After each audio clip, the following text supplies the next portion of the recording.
This is the new KODAK i60 film camera.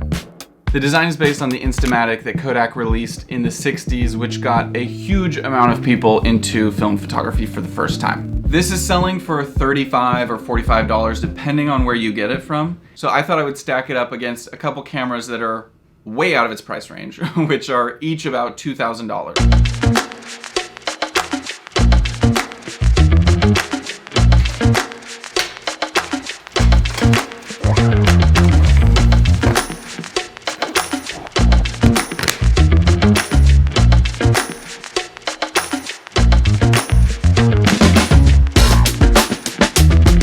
I got with my friend Tanner, we went to the studio and we shot a bunch of stuff on this camera. This camera is a little bit of a mystery to me because it is so similar to the M35. I recently made a video all about the M35, which you can watch up here. If you look online, they have the same lens, the same aperture. Their shutter speed is almost exactly the same. The image quality that you're gonna get out of the M35 is the same image quality you're gonna get out of the i60. The main difference with this one is that the flash pops up, and weirdly, the M35 aperture changes when you turn the flash on, and this one doesn't, for whatever reason. Like the M35, it doesn't come with a battery or film or anything. I will say build quality wise, this one feels quite a bit more sturdy. It's a little bit heftier, and maybe it's just a thicker plastic or something, but it just feels a little more substantial. So I would probably go for this one over the M35 as far as build quality goes.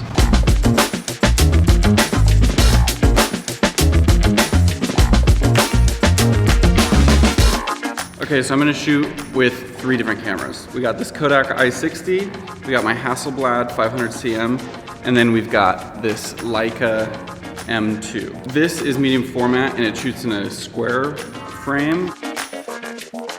This is not a good side-by-side because these cameras are in completely different leagues, and we had different film stocks in each one, but I do think it's useful to see the difference of when you can control your exposure really well, when you can control your focus, when you can control your aperture, and when you can't.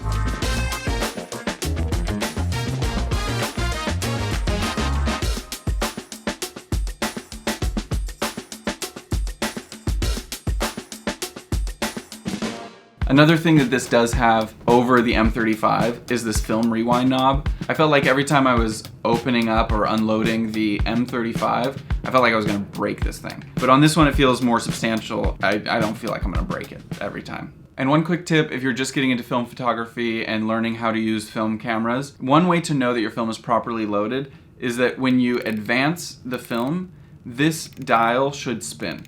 And I wish I knew this sooner because one time I took a trip to Alaska, I tried to get a picture of the northern lights on a film camera, and I took all these exposures that I thought were gonna be amazing because we had this beautiful, beautiful display of the northern lights.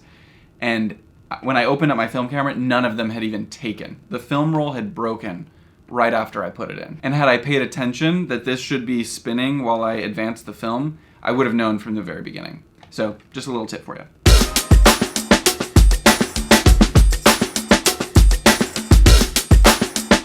With other cameras, often, like the Hasselblad, you can see through the lens itself. This one, I'm using this Viewfinder, which is offset. So if you're taking photos and you want something in the foreground, it's actually very easy to accidentally put that thing like all the way over the image if you're pretty close to it, because the perspective shift from that close is pretty substantial.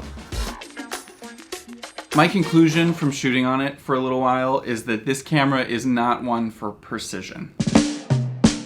If you're looking to get into photography and you want to learn all about aperture and shutter speed and all of the good stuff, there's nothing really here for you. But if you're looking for something that you're just going to carry around with you and just take pictures of your friends randomly and just like mess around with, this is a great camera. And it's a pretty good price for it. I do realize in my video about the M35, I was a little bit off about price value. I think it's way less likely now to find those like $3 good cameras at Goodwill, although it does happen, so keep trying. I bought a camera in Berlin at a market for $100. It's a Canon, and it can zoom, it has flash, and it's fully automatic, but every single exposure I've gotten from that one has been exposed well and in focus. And I have the ability to zoom. So I know it's a big price jump from $45 to $100, but it is a pretty substantial difference in the quality of the camera itself. But if you are interested in this camera, I will give this camera away to someone who subscribes to this channel, likes this video, and comments on it. Thanks for watching. I hope that this has been helpful, and I'll see you in another video very soon. Bye.